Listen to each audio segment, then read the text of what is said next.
This video is for beginners who start learning programming in English. In this article, we will discuss jQuery events. First, I wrote a string in HTML that has 3 list elements: desk, chair, and book.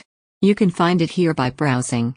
Suppose you want to change the color of the clicked character among the 3 characters desk, chair, and book. Next, check the JavaScript code. First, the first selector specifies the L element, which is the parent element. Next, the list element corresponding to the child element is specified by the second selector described in parentheses.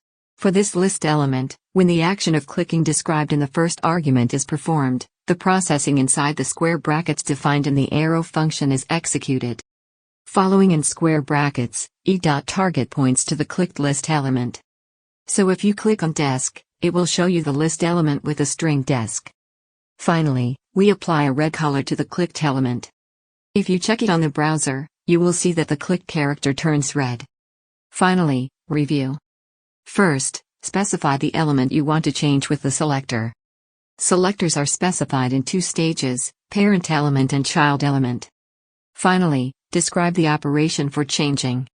That is the main point of the description. So far, we have learned about writing events using jQuery. Thank you for your viewing.